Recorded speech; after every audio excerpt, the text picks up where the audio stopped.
माँ बाप अपने बच्चों से बहुत सी उम्मीदें रखते हैं और अपनी उम्मीदों के अनुरूप अपने बच्चों को शिक्षा देते हैं, लेकिन कई बार कुछ बच्चे अपने माता पिता की सोच से परे अलग ही दिशा में अग्रसर होते हैं। नालायक औलाद ऐसे ही एक लड़के की है जिसका नाम कुंदन था। कुंदन स्वभाव से लापरवाह किस्म का लड़का था, इसलिए वह अपने हर काम बिगाड़ लेता था, जिसका खामियाजा उसे और उसके माता पिता को भुगतना पड़ता था। कुंदन के माता पिता को कुंदन के भविष्य की चिंता हमेशा बनी रहती थी।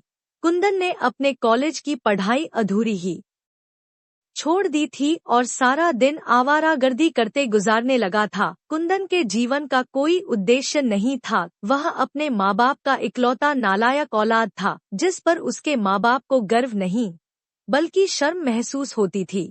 हालांकि इस बात से कुंदन को कोई खास फर्क नहीं पड़ता था। एक दिन कुंदन के पापा उसे बाजार से सामान लाने को कहते हैं, जिसके लिए कुंदन को कुछ पैसे और सामान की लिस्ट देकर अपने काम पर चले जाते हैं।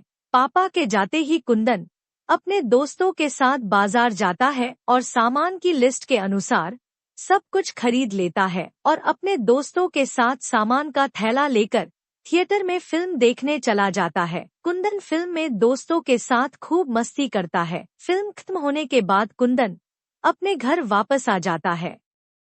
कुंदन के पापा कुर्सी में बैठे मोबाइल देख रहे होते हैं। वह कुंदन से सामान के बारे में पूछते हैं। कुंदन तुरंत अपने खाली हाथ देखता है और घबरा जाता है, क्योंकि सामान का थैला उसके हाथ में नहीं होता। वह पापा से कहता है, पापा मैंने थैला अपने दोस्तों को दे दिया है, आप चिंता मत करिए, कल मैं थैला ले आऊंगा। कुंदन ने थैला खो दिया था। इस बात से उसे रात भर नींद नहीं आती। सुबह होते ही कुंदन अपने पापा के उठने से पहले ही अपने दोस्तों के घर पहुंच जाता है और उनसे अपना थैला ढूंढने के लिए मदद मांगता है। कुंदन के सभी दोस्त उसी थिएटर पहुंचते हैं जहां वह फिल्म देखने गए थे। मूवी थिएटर वाला उन्हें बताता है कि कल मूवी शो हाउसफुल था, इसलिए दर्शकों की बहुत भीड़ थी, थैले के बारे में पता लगाना बहुत मुश्किल होगा। कुंदन बहुत निराश हो जाता है। वह अपने दोस्तों से कहता है, अगर यह सामान नहीं मिला तो मेरे पापा बहुत नाराज होंगे। कुंदन के दोस्त उसकी मदद करना चाहते हैं, इसलिए वह सभी थोड़ा थोड़ा पैसा मिलाकर कुंदन को दे देते हैं और कहते हैं। कुंदन दोबारा से वही सारा सामान खरीदकर पापा को दे देते हैं। दोस्तों की मदद मिलते ही कुंदन खुश हो जाता है और दोबारा लिस्ट के अनुसार सामान खरीदकर घर चला जाता है। इस बार तो कुंदन की गलती पर उसके दोस्तों ने पर्दा डाल दिया था, लेकिन जिंदगी के और भी मुकाम अभी आना बाकी थे। कुंदन के पिता अपने एक दोस्त से कुंदन की नौकरी के लिए सिफारिश लगवाते हैं, जिसकी वजह से कुंदन को एक अच्छे कारखाने में मशीन ऑपरेटर की नौकरी मिल जाती है।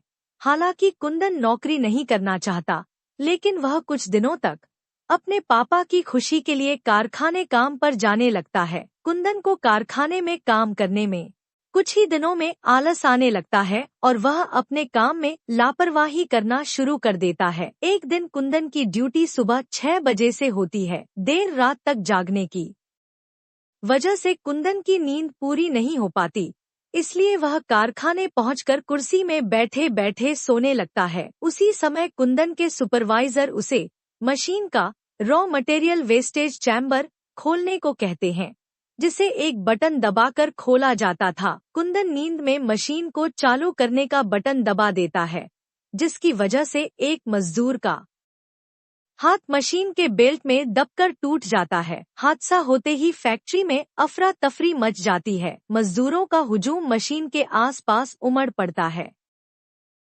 लोगों की चीख पुकार सुनकर कुंदन की नींद उड़ जाती है। वह अपनी कुर्सी से उठकर भीड़ के साथ भागने लगता है। तभी कुंदन को पता चलता है कि उसकी गलती की वजह से ही मजदूर का हाथ टूटा है। अचानक उसे घबराहट होने लगती है, उसका शरीर कांपने लगता है। वह भीड़ से मुंह छिपाते हुए अपने घर भागता है और घर पहुंचकर अपने पापा से सारी बात कह देता है। कुंदन के पापा का गुस्सा 7वें आसमान पर चला जाता है। वह पहले से ही कुंदन को नालायक औलाद मानते थे और अब कुंदन ने इतनी बड़ी गलती कर दी थी जिसके लिए उसे जेल भी जाना पड़ सकता था। वह गुस्से में कुंदन को घर से निकाल देते हैं। कुंदन हादसे की वजह से बहुत दुखी था और उसके पिता ने भी उसे घर से बेदखल कर दिया। उसके जीने के सारे रास्ते बंद हो चुके थे। उसने तय कर लिया था कि वह आत्महत्या करेगा और वह ट्रेन से अपनी जान देने के लिए रेलवे स्टेशन पहुंच जाता है और ट्रेन के आने का इंतजार करने लगता है। तभी एक जोरदार हॉर्न की आवाज के साथ एक ट्रेन रेलवे स्टेशन में दाखिल होती है। ट्रेन के आते ही कुंदन अपनी जगह पर खड़ा हो जाता है और पटरी में कूदने का मन बना लेता है। जैसे जैसे ट्रेन पास आती है, कुंदन की धड़कनें बढ़ने लगती हैं और जैसे ही ट्रेन कुंदन के करीब पहुंचती है, वह आत्महत्या करने के लिए ट्रेन के सामने छलांग लगा देता है।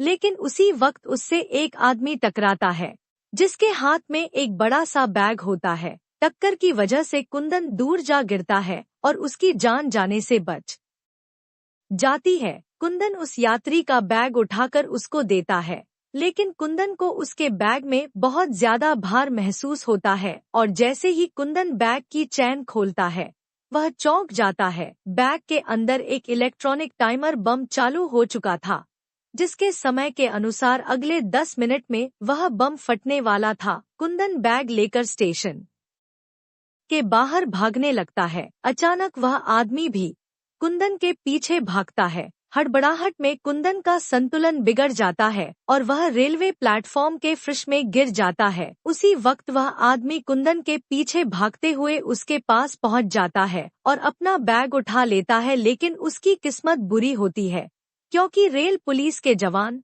वहां पहुंच चुके होते हैं और उन्हें देखकर कुंदन जोर जोर से बैग की तरफ इशारा करके बॉम्ब बॉम्ब चिल्लाने लगता है। कुंदन की आवाज सुनकर रेलवे पुलिस के जवान उस इंसान पर बंदूक तान देते हैं जिसके हाथ में बम वाला बैग होता है। कुंदन पुलिस वालों को बताता है कि अगले 10 मिनट में बम फटने वाला है। रेलवे पुलिस का एक जवान अपनी बहादुरी दिखाते हुए बैग लेकर रेलवे यार्ड की तरफ भागता है और पूरी ताकत से बैग को यात्रियों से दूर फेंक देता है और तभी एक जोरदार धमाका होता है जिससे रेलवे यार्ड में खड़ी मालगाड़ी का एक डब्बा क्षतिग्रस्त हो जाता है, लेकिन यात्रियों की जान बच जाती है। पुलिस की तहकीकात में पता चलता है कि वह आदमी आतंकवादी था जो आतंकी घटना को अंजाम देने के लिए ट्रेन में धमाका करना चाहता था, लेकिन कुंदन ने उसके मंसूबों पर पानी फेर दिया था। इतनी बड़ी घटना की खबर जैसे ही अखबारों में छपती है तो सारे शहर को कुंदन की बहादुरी का पता चल जाता है। कुंदन के घर में पत्रकारों के साथ साथ पड़ोसियों और रिश्तेदारों की लाइन लगी होती है और इसी बीच कुंदन अपने घर वापस आता है। कुंदन के पिता अपने बेटे से गले लग जाते हैं। उन्हें अपने बेटे पर आज बहुत गर्व महसूस हो रहा था। हो भी क्यों न, नालायक बेटे ने काम जो इतना लायक किया था। कुंदन के अच्छे काम की वजह से वह अपने माँ बाप के साथ साथ पूरे देश का लायक औलाद बन जाता है।